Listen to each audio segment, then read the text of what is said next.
திருப்பத்தூர்ல நடைபயணம் மேற்கொண்ட எதிர்க்கட்சி தலைவர் எடப்பாடி பழனிசாமி என்ன சொல்லியிருக்காருன்னா, கோயில் பணத்தை எடுத்து இல்ல அதுக்கு தெளிவா ஐயோ நீங்க பிரஸ் மீட் பண்றேன் அரைகுறையா சொல்லிட்டு போவேனா அது அவர் நாலேஜபிள் இல்லைன்றது இதுல இருந்து தெரியுது.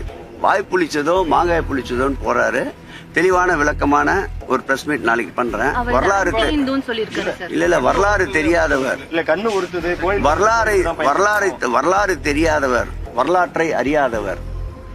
ஆண்டு மறைந்த தலைவர்கள் பக்தவச்சலம் தொடங்கி காமராஜர் தொடங்கி புரட்சி நடிகர் தொடங்கி ஏற்கனவே முதலமைச்சராக இருந்த அம்மையார் தொடங்கி இந்த கல்லூரிகள் சார்பில் கட்டப்படுகின்ற அனைத்து மாணவர்களுக்கு தேவையான அடிப்படை தேவைகளை பூர்த்தி செய்து தந்திருக்கின்றார்கள்.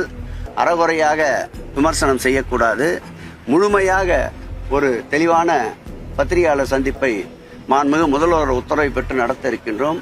ஒட்டுமொத்தமாக சொல்ல வேண்டும் என்றால் அறியாமை இருளிலே மூழ்கி இருக்கின்றார் இன்றைய எதிர்க்கட்சி தலைவர் என்பதுதான் என்னுடைய ஒரே ஒரு பதில்.